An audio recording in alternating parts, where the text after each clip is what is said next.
é a ciência que orienta adultos a aprender. É isso mesmo, Flora? Como se dá essa metodologia? Pensar em andragogia significa pensar em alguns princípios que são fundamentais para que um adulto consiga aprender. O primeiro deles é o princípio da disposição. O adulto aprende basicamente em duas situações na vida. Quando ele quer, ou seja, quando ele deseja alguma coisa, ou sente a necessidade desse aprendizado. Quando você quer alguma coisa, é muito fácil aprender. Suponha, por exemplo, que você queira aprender a saltar de paraquedas, mas você tem medo de altura. Se você realmente deseja saltar de paraquedas, você vai encontrar um mecanismo para superar esse medo e então conseguir realizar o seu desejo. Outras circunstâncias na vida do adulto também fazem com que seja necessário aprender alguma coisa. O mundo que a gente vive hoje, mergulhado... É um constante aprendizado, pelo menos deveria ser. Deveria? Eu diria que sim, porque afinal de contas a gente tem dispositivos novos a cada dia, estamos mergulhados na era digital e isso impõe necessidades de aprendizagem para a gente também. Então a grande diferença em orientação de adultos à aprendizagem versus a orientação de crianças diz respeito ao quanto é importante para o adulto perceber a relevância daquilo que ele vai aprender para a sua vida, seja pelo desejo ou pela necessidade. Quando o adulto chega em sala de aula novamente, ele vem com, pode-se chamar de vícios de vida, de dizer assim, eu já trabalho nessa área, então eu entendo sobre isso. Como é esse contato um pouco diverso? Porque ele acha que entende, mas na verdade está buscando o aprimoramento. Perfeito. Eu acho que muito dessa sua pergunta, que aliás é excelente, diz respeito ao nosso formato de educação convencional. Na educação convencional e formal, nós fomos acostumados a sermos receptores de informação. Receptores de informação significando que o professor é aquele que detém o conhecimento. Quando o adulto vem para a sala de aula e ele já conhece sobre um determinado assunto, princípio 2 da andragogia, ele precisa sentir que a sua experiência está sendo valorizada.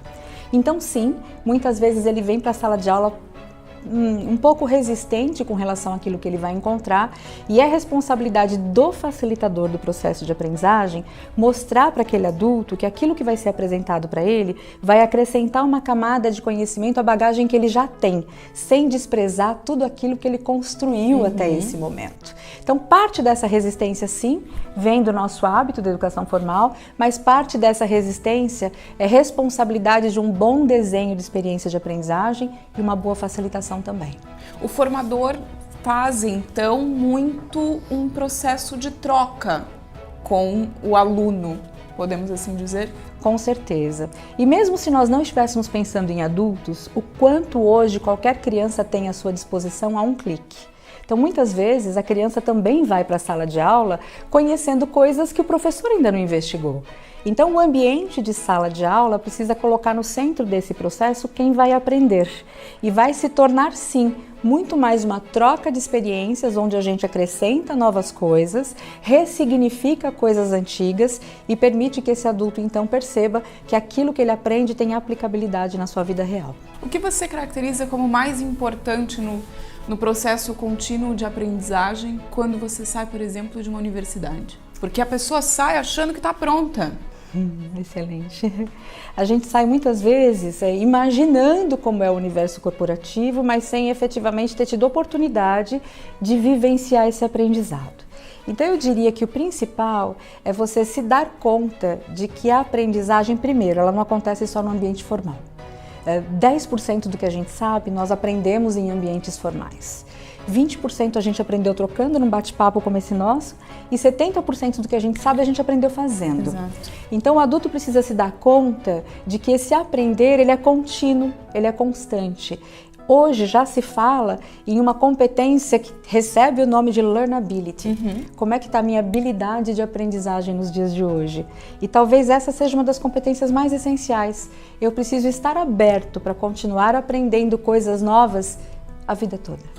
E quando é que aparece o insight desse learnability em uma pessoa? Excelente pergunta, Karine. Esse insight ele pode aparecer em situações diferentes, mas melhor do que contar para você, talvez seja eu convidar a Mônica, que está aqui com a gente hoje e que é um excelente exemplo de profissional. Que já era uma profissional colocada no mercado de trabalho, mas... E fez um recálculo de rota, colocando essa competência a seu favor. Então, Vamos conversar com ela. Vamos conversar com a Mônica.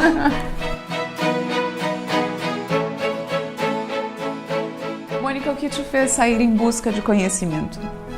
Foi a necessidade. Então eu percebi que todos os conhecimentos e habilidades que eu tinha construído até então e adquirido até então, na carreira que eu tinha, de 13, 14 anos na área de RH, eu já era uma profissional madura.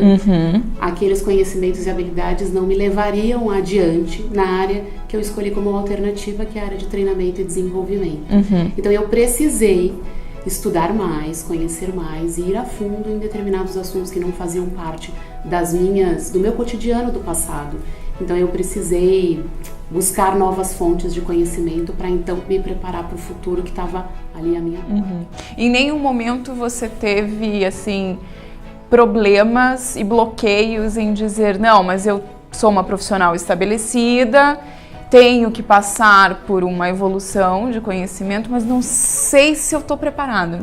Tive. Teve? Tive, porque para que você comece e se exponha numa nova área, você precisa de fato ser sincero em dizer, isso eu não conheço, isso eu preciso estudar mais. Então, em alguns momentos eu tive receio, sim, busquei fontes de conhecimento confiáveis, mentores que pudessem me auxiliar nessa trilha, nesse novo caminho, e então agora eu sigo mais segura. Isso acontece muito, Flora? Com relação à resistência? Sim. Sim, acontece com bastante frequência. Principalmente porque aceitar que precisamos aprender, às vezes nos leva a pensar sobre como estávamos fazendo algo até então. E precisar aprender não quer dizer que aquilo que você fazia antes não é bom. Significa apenas que você precisa de um novo conhecimento. Nós percebemos com muita frequência a resistência das pessoas em função de sentirem até mesmo uma dor emocional, dói para as pessoas perceber que aquilo que elas fazem pode ser aprimorado. Então sim, isso é muito frequente. E eu acho que o segredo para a gente conseguir seguir adiante quando isso acontece é separar a emoção do fato. Sim. O fato é, eu preciso aprender mais. A emoção, ela só vai contribuir com você se ela for impulsionadora. Se ela for paralisante, você precisa deixar ela de lado e analisar friamente aquilo que precisa ser aprendido, aceitando que nenhum de nós sabe tudo. Essa é a grande verdade. Exatamente. Nesse processo de bloqueio, qual a metodologia que você costuma aplicar? Nós não usamos uma metodologia específica para romper esse bloqueio. O que nós fazemos é estabelecer a relevância desse aprendizado para a prática. E quando as pessoas percebem a relevância do aprendizado para a prática, sem desprezar a experiência que elas têm, aí elas se engajam no aprendizado. Eu diria que bloqueios mais profundos, eles não devem sequer ser endereçados em sala de aula. Porque às vezes pode ser que exista aí um trauma que em sala de aula um facilitador de aprendizagem não dá conta de resolver. Mas aí é um processo individual? Um processo individual e possivelmente com acompanhamento de um psicólogo. Você hoje, Mônica, se imagina não buscando aprendizado? Não, hoje é um caminho constante. Essa experiência também faz parte de um aprendizado e eu aceito oportunidades de experimentar, de ver como é, porque eu acho que isso são camadas de conhecimento que vão fazendo parte de quem sou eu como profissional, como pessoa. Então, todas as possibilidades hoje de aprendizado eu vou aceitando ao longo da minha carreira e isso vai fazendo parte dessa minha história profissional. Quem era você no princípio do processo e agora? Eu era muito mais insegura e hoje eu tenho segurança de que não sei muitas coisas. E isso te libertou?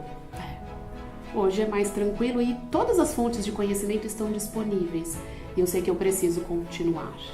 Então isso me deixou mais segura e acabou libertando de qualquer insegurança anterior. Em suma é isso, o conhecimento liberta as pessoas, né? Com toda certeza, excelente, né? Nós somos uma empresa de aprendizagem, então para nós faz todo sentido lifelong learning.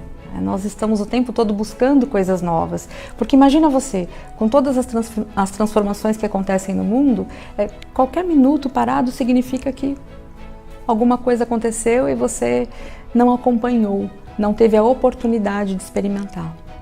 Meninas, eu quero agradecer, foi maravilhoso esse momento juntas. Vocês aí, a gente vai para um breve intervalo e volta já.